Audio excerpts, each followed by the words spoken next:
5, 16, 19, 21, 33, and 10. So, you remember? Is that 109? Is that me back with the white wall, guys?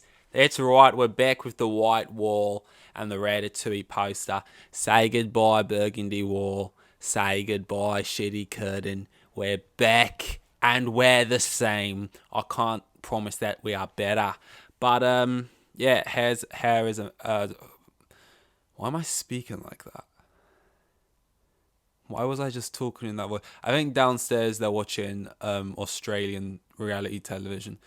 Um, yeah, sorry about that. I don't know what that was all about. I think this is 109. 109 put a day.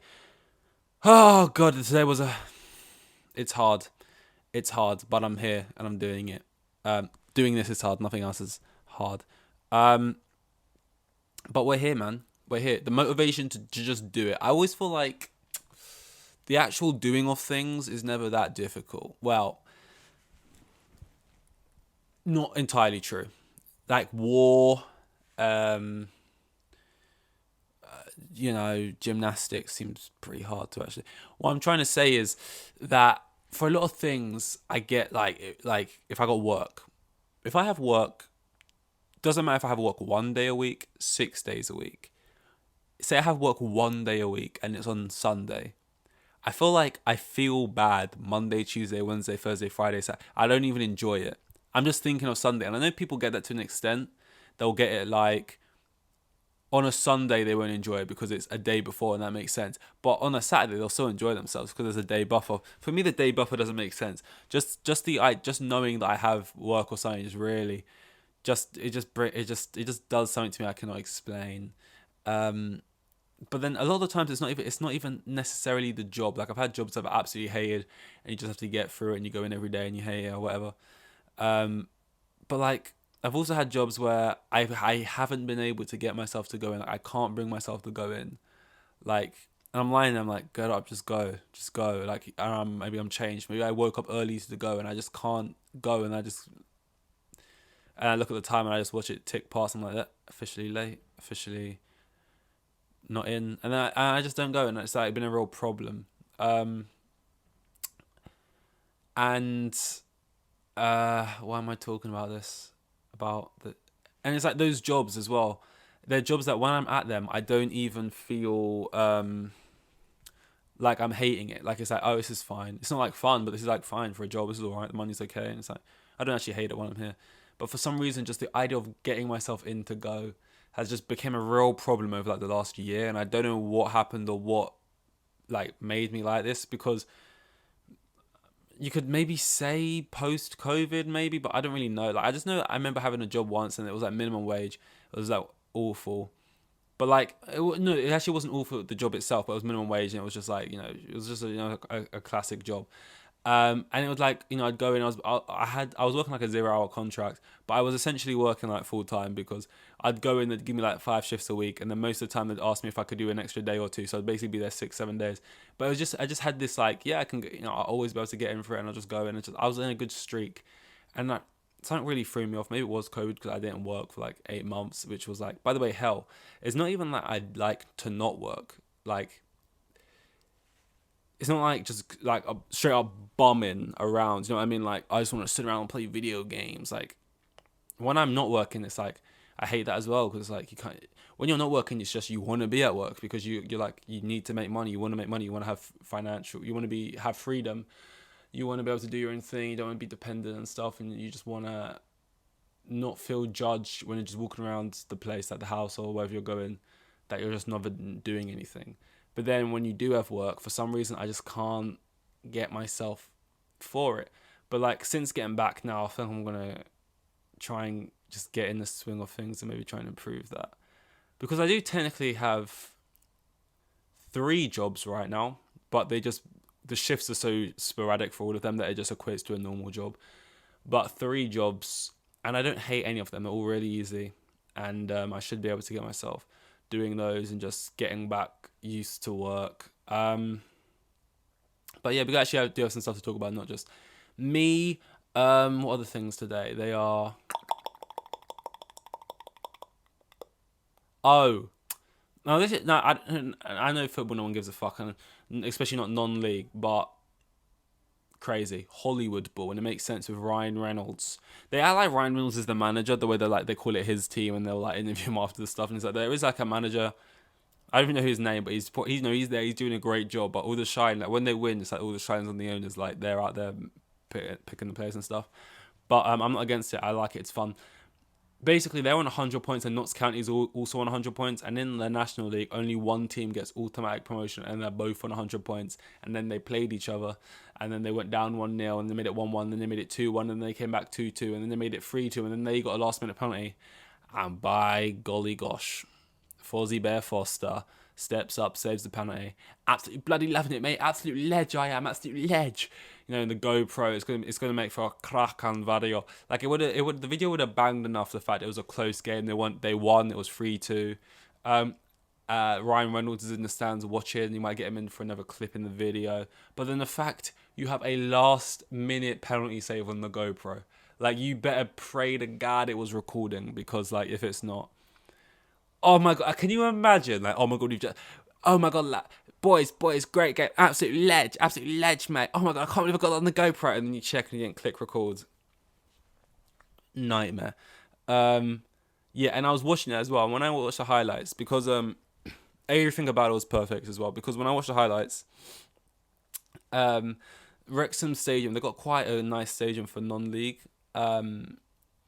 But they only have 3 stands. The 4th stands, they're still building, so it was just dirt. And then when I saw in the highlights, I was like, because it was the second half, and in that half, Ben Foster was on the side where there's no stand behind him.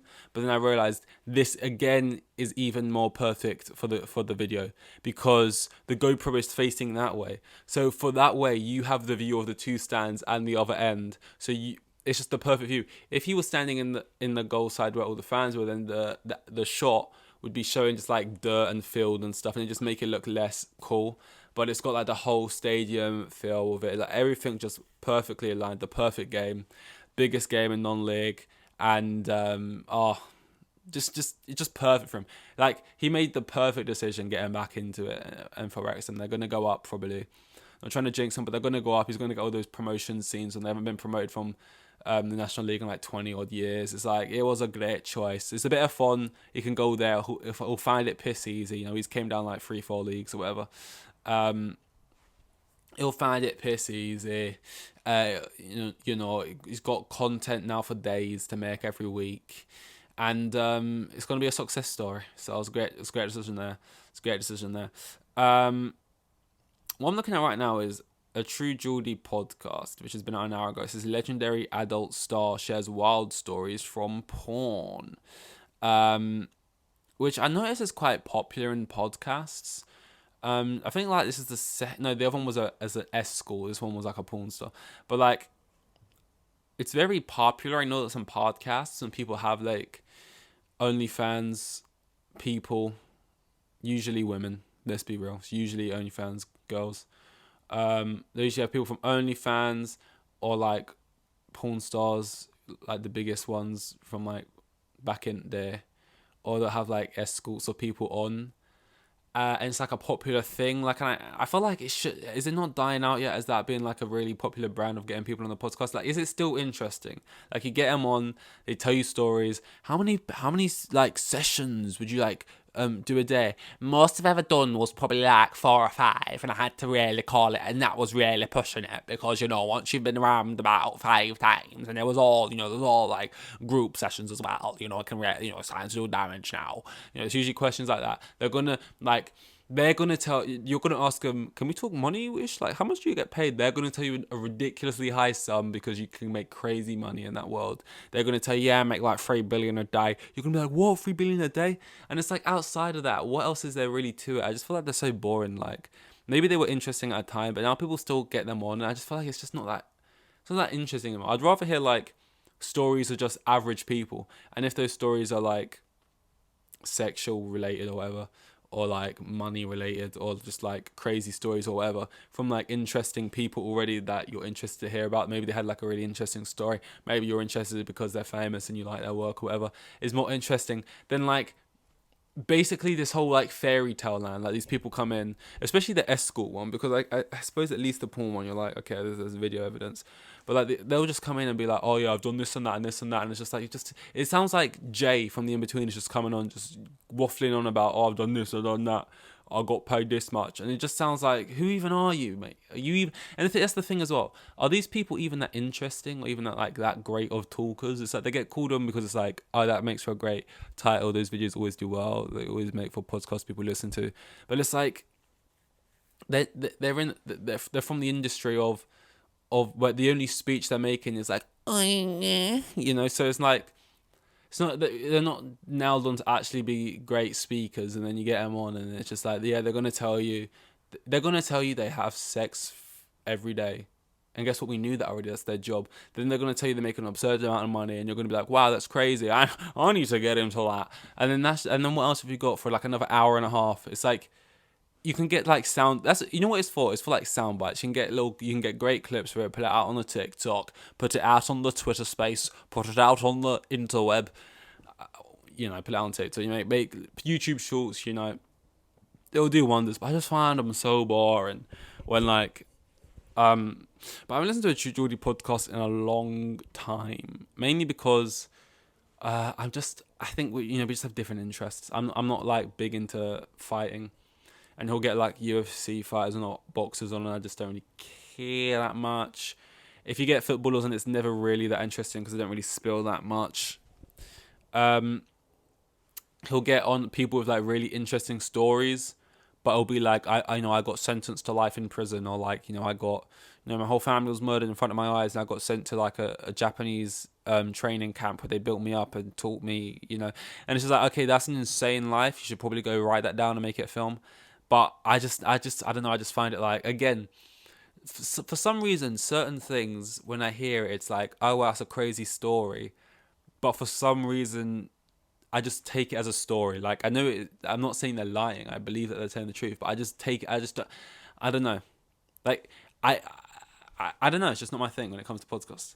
And then outside of that, he'll get maybe like people like Jordan Peterson on, who I didn't even know who that was before he interviewed him. And now I hear his name all the time, which is just like, that's just how it goes. But I just never really even knew who that was. I'll get people like that on, and it's like, I'm just not that interested anymore. Back in the day when it was him and Loz, and they were just doing the ones with each other, very like raw, and it was like, because even now if they did one with each other, it would feel very like planned out and stuff. And I don't know. You just can't really capture the same stuff. Still be good though. Those ones, or when they would both of them would interview someone, I'd like those. But Loz is basically he's not really off the channel anymore. He does his own thing, so I don't really listen to many True Geordie podcasts anymore. And I don't imagine, with the route he's going down now, with the type of guests he's getting, I don't imagine I'll be listening to much soon. But the one he has currently got out is with Adult Star, shares wild stories from Born. I can only imagine what happens. Man has sex for money. And I get you could say the exact same thing, like, oh, why do you care about hearing like a famous actor talk about their life? Being like, oh, can you believe it? Sometimes on set we would act, and sometimes they would call cut and we'd go home. I don't know. I get it's all just personal preference, really. I've got nothing really backing up what I'm saying. But yeah, back. Got Chelsea. We got Chelsea. That's right. I'm playing. I'm getting my shin pads on. I'm gonna be out there. Yeah, we got Real Madrid. Like, I saw this guy had a bet on. I don't know who it was. It was just like a random person's ACCA, and I don't know how many results he had right, but he's one result away from turning £5 into like 125 grand. I don't think you can cash it out, because I would probably be like debating, should I cash this out for like an easy 30k? Probably could cash it out for like 20 grand, 30 grand. But if Chelsea beat Real Madrid, then his £5 bet will become 130 grand. And let me just say, mate, the odds are not with you. We are dog shit. But look, we were dog shit going into the Dortmund game, kind of. At least we had won 1 or 2 before that one. And Dortmund were like ungrateful. They hadn't lost in like 10, 11 games. We're away from home. honestly, 1-0 wouldn't be a bad result. 1-0 would be fine. So we did a Dortmund and we took it home and we got the job done. 1-0 wouldn't feel like, as in a loss, by the way, wouldn't feel terrible. Obviously, a draw, everyone's over the moon. That's basically like us winning the league. That's how crap we've been. We'd be ecstatic. And if we won it, that would be like winning the Champions League already. It'd be like, wow, dancing in the street. So, it'd feel amazing, especially have a great result under Lamps, especially after getting brought down to earth by losing to Wolves. But like, that's what I mean. We lost to Wolves. Before that, we lost to someone else. Before that, we lost to someone else probably, or we drew to someone. You know what I mean? So it's just like nothing is really pointing to us being able to win. Apart from that, we can sometimes show up for these just Champions League games, and we got the squads to do so. So if things click, maybe, but I don't know if it's too likely. Benzema is terrifying. Like if they didn't have Benzema, I don't think I'd be that afraid, but they do, and I'm terrified. I'm pissing my pants right now. But yeah, we got a couple of days to that. We've still got Tuesday's games, which is is it Liverpool, mate? Are Liverpool still in? Or no, Liverpool got knocked out to Real Madrid, did they? I don't know, I think Bayern Munich and Liverpool are playing, like Inter Milan and other stuff. Don't really know, mate. Kind of just focused on Chelsea. Can you blame me? But yeah, anyway, I don't know what number this is. I guessed at the beginning. Want to say 109, and then tomorrow's 110, but this could be 110. I'm gonna say this is 110, but I have no idea. But yeah, seeing 111. Does that make sense? 111. See you in 111. See you in 111. See you in 111. Yeah, that's better. Here with the kids, and have like 3 kids, and the geezer was probably on like maximum 20 bags a year. Like the most boring bloke you'll ever meet. Like,